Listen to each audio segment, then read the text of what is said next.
सेवा जोहार दोस्तों, मैं राहुल खन्ना के इस वीडियो में आपका स्वागत है। दोस्तों, आपने कुछ दिन पहले एक न्यूज़ सुनी जिस न्यूज़ का नाम है मणिपुर, और आप देश के कोने कोने में यह न्यूज़ पहुंच गई। और ये न्यूज़ पहुंचने का मेन कारण ये था कि कुछ एक वीडियो वायरल हुआ था जिस वीडियो में हमारी बहनाओं को विवस्त्र कर कुछ नराधम लोग, दुष्कर्म करने वाले लोगों ने अन्य अत्याचार किए और वो पूरे देश ने देखे सुने पड़े। और ये बात निकलकर सामने आई, फिर प्रधानमंत्री से लेकर सभी मंत्रियों ने यहाँ पे ट्विटर में डाला और बोलने लगे कि इनको कड़ी से कड़ी सजा होनी चाहिए। और ये सब चीजें सामने आने के बाद देश का कोने कोने का जो ट्राइबल आदमी है, समुदाय है, वो इसका विरोध करने लगा। और वो करना भी जरूरी है, क्योंकि मणिपुर में क्या चल रहा है, कौन सा मैटर चल रहा है, क्यों चल रहा है, ये सुनने से पहले सबसे बड़ा मैटर ये है, एक स्त्री को इतना विडंबन नहीं करना चाहिए, चाहे वो ट्राइबल हो, चाहे वो किसी धर्म से आती हो, चाहे वो अपने दुश्मन की ही बहना क्यों ना हो, लेकिन ऐसा किसी के साथ नहीं होना चाहिए। और ये हुआ है यहाँ के मूलवंशी भारत के ट्राइबल लोगों के साथ। अब हमारे बहनाओं को विवस्त्र कर, उनका रेप कर, रेल के पटरी पे फेंक देना, कहीं जंगल में फेंक देना, ऐसी चीजें बार बार सामने आई हैं। हाँ, लेकिन मेन स्ट्रीम मीडिया ने इसको उठाया, जिस मुद्दे को उठाया वो मुद्दा पूरे देश में फैल गया, जिस मुद्दे को ना उठाया वो मुद्दा नहीं फैला है। बहुत सारी ऐसी चीजें हैं, बहुत सारी ऐसी घटनाएं आए दिन होती रहती है ट्राइबलों के ऊपर। लेकिन ट्राइबलों के ऊपर ये क्यों ज्यादा होता है? क्योंकि ट्राइबलों का संगठन ज्यादा मजबूत इन्हें नजर नहीं आता है। और इसका ही एक फायदा है कि हम कितना भी करेंगे तो ये लोग ज्यादा दूर तक नहीं जा पाएंगे। एक दो दिन जुलूस निकालेंगे, मोर्चे निकालेंगे और उसके बाद ये चुप हो जाएंगे, ये बाकी लोगों का कहना है। और उनकी ये मेंटेलिटी होने के कारण ट्राइबल लोगों को, ट्राइबल लड़कियों को, ट्राइबल महिलाओं को टारगेट किया जाता है। और यही चीजें मैं मणिपुर की बात को लेकर नहीं कह रहा हूं, तो मैं पूरे भारत देश के ऐसे घटनाओं पर बात कर रहा हूं, जो कि करना बेहद जरूरी है। अभी बात कीजिए मणिपुर में जो हमारे बहनाओं के अत्याचार का जो वीडियो वायरल हुआ, वो वीडियो वायरल होने के बाद पूरे देश में तहलका मच गया। सब लोगों ने सोशल मीडिया पे इसका विरोध किया और फिर बाकी मंत्रियों ने भी इसका विरोध किया और झट से किसी एक को वहां पे अरेस्ट किया गया। और वो मुद्दा अभी तक भी शांत नहीं हुआ है, वो चल ही रहा है। आश्चर्य की बात यह है कि जब वो वीडियो सामने आया तब ये बात पता चली कि वो वीडियो पुराना है। अरे ये देश में हो चुका था और किसी को भनक भी नहीं थी। फिर मेन स्ट्रीम मीडिया का काम क्या है? मेन स्ट्रीम मीडिया जो कि यहाँ वहाँ अपने रिपोर्टर भेजता है, यहाँ वहाँ भेजता है, मैच रही वहां पे जाते हैं, कुछ रहा वहां पे जाते हैं, गरीबों के बस्ती के साइड में दीवार बनाना है तो वहां पे भी चले जाएंगे, लेकिन ये ऐसे मुद्दों को क्यों नहीं उठाते? फिर सवाल आता है कि शायद इसलिए ये मुद्दा नहीं उठाया गया हो क्योंकि इस मुद्दे के पीछे कोई गहरा षड्यंत्र हो, कोई बड़ा आदमी हो। और कॉमन चीज में कॉमन आदमी यही तो सब सोचेगा कि अगर मेन स्ट्रीम नहीं उठा रहा है तो। मेन स्ट्रीम मीडिया पे भी आज ऐसा मंजर आया है। मैं तो कहता हूं कि अभी मेन स्ट्रीम मीडिया पे अब नियम कानून लगाने की जरूरत है। एक बंदा आता है, बैठता है, 2400 घंटे बातें करता है, कोई मुद्दे का कोई तुक नहीं है, कुछ भी नहीं है, और फिर वो 2400 घंटे बात करता है, लोगों को गुमराह करता है। तो ऐसे अच्छा है कि ऐसे ईमानदार रिपोर्टरों को बिठाया जाए जो बात करते हैं किसी चीज पर। मेन स्ट्रीम मीडिया ही जिम्मेदार रहेगा ऐसे अगर अन्य अत्याचार होते हैं। मैं तो सीधे कह रहा हूँ कि मेन स्ट्रीम मीडिया पे आज नियम लगाने की जरूरत है। 2400 घंटे, जब मैं छोटा था तो हम लोग न्यूज के आने का इंतजार करते थे, क्योंकि दिन में 2 या 3 बार वो न्यूज दिखाई जाती थी। 15 या 20 मिनट की न्यूज होती थी और पूरे देश में वो 20 मिनट में पूरे देश का हाल पता चल जाता। और फिर हम बैठे रहते थे उस न्यूज की राह देखने, और न्यूज चली जाती थी। न्यूज आ गई, 20 मिनट में हम लोगों ने न्यूज देखा और उसके बाद हम अपने काम पे लग गए। तब की न्यूज इतनी ओरिजिनल, इतनी प्योर थी कि कोई भी बात ना छुपा करके वो सामने आ जाती थी। लेकिन आज जो 2400 घंटे यहाँ पे न्यूज चैनल चल रहे हैं, काम कर रहे हैं, लेकिन एक भी तुक भरी बात नहीं आती। बहुत सारे इंडिया में चैनल होंगे, लेकिन कोई भी मणिपुर की तरफ, उस वायरल वीडियो की तरफ नहीं गया था जब तक के सोशल मीडिया पर इसको उठाया नहीं गया था। इसका मतलब यह है कि अगर हम आवाज ना उठाएं तो हम दबाए जाएंगे। ये बात सीधी यहाँ पे क्लियर हो रही है। मणिपुर का जो मामला सामने आया है वो ट्राइबलों को ही नहीं, भारत को शर्मसार करने वाला मामला है। भारत में रहने वाला किसी भी धर्म का आदमी हो, उसकी मान ऊंची नहीं जाएगी, उसका सीना चौड़ा नहीं होगा, उसका सीना घट जाएगा। ये बात ही ऐसी हुई है। इसलिए मैं कहता हूं कि ऐसी चीजें जो है वो ट्राइबलों के साथ ही नहीं तो दुनिया के किसी भी व्यक्ति के साथ, किसी भी महिला के साथ नहीं होना चाहिए। महिला का सर्वोत्तम जो गहना होता है वो उसकी इज्जत होती है, और उसी को उछाल कर हम खुद को हीरो बना रहे हैं, तो ये सबसे गलत बात है। इस गलत बात को हमें समझना पड़ेगा। मैं पूरे ट्राइबल गण समुदाय को ये बताना चाहूंगा, मणिपुर तो हुआ है, आप बहुत सारे वीडियो देख लेंगे तो बहुत सारी इंफॉर्मेशन आएगी।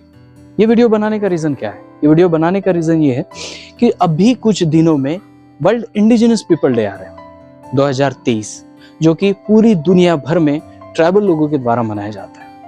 इस दिन में अपनी समस्याएं, अपने हकों को रखा जाता है। और हाँ, अब इस बार हमें अपनी मांगे मणिपुर को न्याय दिलाने के लिए रखनी है। मणिपुर के साथ खड़ा हो जाना है। आप चाहे दुनिया के किसी भी कोने में हो, आपको ये करना है कि मणिपुर के लिए आपको खड़ा होना है, और वहां से आपको मांगे रखना है कि हमारे बहनाओं को न्याय मिले और ऐसा कृत्य फिर किसी के साथ ना हो। चीजें देखिए, भारत में दंगलों का अगर इतिहास देखेंगे आप तो बहुत है। भारत में धर्मों के नाम पर, जातियों के नाम पर, जमीनियों के नाम पर बहुत सारी दंगलें हुए, कर्फ्यू लगा है, बहुत चीजें हुई है इंडिया में, और हर शहर उसका इतिहास आपको बताता रहेगा। लेकिन ऐसा अमानवीय कृत्य जो है, ऐसा जो दुष्कर्म जो है, वो किसी के भी साथ ना हो, इसके लिए भारत के ट्राइबलों को ही नहीं तो बाकी धर्मीय रहने वाले सभी लोगों को इसका विरोध करके इस चीज को न्याय दिलाना चाहिए। अगर आप में न्याय दिलाने की हिम्मत नहीं है तो आप इंसान नहीं है, आप एक मशीन है जो कि यहाँ जीने का काम कर रही है। और इसलिए इस वर्ल्ड इंडिजिनस पीपल डे में यूएनओ ने एक बड़ी थीम रखी। वो थीम है युवाओं के लिए, युवाओं का महत्व, युवाओं का काम, युवाओं का कार्य और युवाओं का कर्म। इस पर निर्भर है आने वाली और पिछली वाली जनरेशन। पिछली वाली जनरेशन युवाओं को अपना योगदान दे जाती है, और वही युवा है आगे वाले जनरेशन तक वो योगदान पहुंचाती है। इसे ही तो कल्चर को एक दूसरे में बांटना कहते हैं, एक जनरेशन से दूसरी जनरेशन में देना कहते हैं। और इसी में सबसे बड़ा योगदान जो युवाओं का होता है वो ये साल है। यूनाइटेड नेशन ने ये है कि युवाओं के लिए इस साल की थीम को रखा जाए। और इसलिए मैं भारत के सभी ट्राइबल युवाओं को अपील करता हूं कि आप उस दिन आइए। थोड़ा गाना बजाने का ज्यादा प्रोग्राम हो तो थोड़ा उसको कम करें, लेकिन हाँ, ऐसी बातों में जो मणिपुर हुआ है और अन्य चीजें हुए, उस बातों पर अब हमें अपने लोगों का प्रबोधन करना शुरू करना चाहिए, क्योंकि प्रबोधन से ही हम एक दूसरे में अपनी बातें पहुंचा सकते हैं, एक दूसरे में हमारी जानकारी पहुंचा सकते हैं। समाज को जागरूक करना बेहद बेहद बेहद जरूरी है, और इसके लिए मैं चाहूंगा, अनेक आपके पास मुद्दे होते हैं। आज का एक ताजा मुद्दा यह है कि मणिपुर है, तो इसके बारे में पूरे कायदे तज्ञ को बुलाकर आप कुछ भी वहां पे जानकारी ले सकते हैं। दूसरी बात यह है कि आपके एरिया में 5वीं अनुसूची है और पैसा है, इसको कैसे खत्म किया जा रहा है, बचाया कैसे जाएगा, ऐसी चीजों पर आप जानकार लोगों को बुलाकर उनकी राय ले सकते हैं। कोई बड़ा नेता है जो आपके इर्द गिर्द काम करता है, तो उनको अपनी समस्याएं सौंपकर उनको काम करने के लिए प्रोत्साहित कर सकते हैं। बहुत सारी चीजें ऐसी हैं जिन चीजों पे समस्याओं और निवारणों और हक और अधिकारों की बात करने का यह दिन है। और इस दिन अख्य भारत में, पूरे भारत में, मैं बताने की कोई जरूरत नहीं है, पूरे भारत में ये अपील तो जरूर की जाएगी पूरे ट्राइबलों की तरफ से कि मणिपुर को सही में न्याय दिलाया जाए। लेकिन क्या है दोस्तों, कभी कभी अपील, मोर्चे, जुलूस निकाल कर भी कुछ चीजें साध्य नहीं होती। तो इस वीडियो में दूसरा एक रास्ता है। यूएनओ ने ये जो दिन डिक्लेयर किया है, वर्ल्ड इंडिजिनस पीपल डे, अभी अगर यहाँ न्याय नहीं मिलता या हमारे हक और अधिकारों की बातें नहीं होती, तो हमें यूएनओ तक भी जाने के लिए तैयार होना पड़ेगा, क्योंकि यूएनओ ऐसा है जो कि सभी देशों के राष्ट्रों के एक संगठन है। और इसलिए यूएनओ अगर प्रेशर बनाता है तो इंडिया में ट्राइबल लोगों के लिए जो रास्ते बंद हो गए वो खुले हो सकते हैं। और इसलिए यूएनओ एक ऐसा रास्ता है जहां से हम जाके अपने न्याय की गुहार लगा सकते हैं। और इसलिए मैं सभी को चाहूंगा, जो यंग पीपल है, यंग है, आपकी इस साल की थीम है कि आप यंग है, यंग इंडिया है, यंग ट्राइबल है, तो आपको यूएन के बारे में ज्यादा जानकारी निकालकर हम कैसे उनको मेल कर सकते हैं, हम अपने डॉक्यूमेंट उन तक कैसे पहुंचा सकते हैं, हम अपनी बात कहाँ और कैसे रख सकते हैं, ये सभी चीजें आपको मिल जाएगी। थोड़ा सा आपको इंटरनेट पे टाइम देना होगा और इस बात को आप क्लियर करके ये समझ जाएंगे कि यूएन तक बात कैसे पहुंचाना है। और अगर आपको लगता है कि यूएनओ तक बात कैसे पहुंचाए, तो इसका सेकेंड वीडियो मैं जरूर लेके आऊंगा। इस वीडियो बनाने का मकसद क्या है, अभी इस पूरे उद्दिष्ट पर आते हैं। वर्ल्ड इंडिजिनस पीपल डे जो 2023 का है, इसका जो थीम है ये यूथ की थीम रखी गई है। तो अभी सभी ट्राइबल युवाओं को एक जगह आना है, इकट्ठा होना है और सबसे ज्यादा योगदान देना है। ऐसा मतलब नहीं है कि बड़ा डीजे लगाएंगे आप तो वही दिन मनाया जाएगा। ऐसा भी नहीं है कि आप दिन भर नाचेंगे और दिन मनाया जाएगा। आप कितने लोगों तक ये बात पहुंचा सकते हैं, उस हिसाब से ये तय होगा कि आपने दिन कितना बड़ा मनाया। आप अगर ज्यादा लोगों तक अपनी बात, अपने समाज की जागरूकता की बात, अपने हक और अधिकारों की बात पहुंचाएंगे, उतना ही ये दिन ब दिन बड़ा होता जाएगा।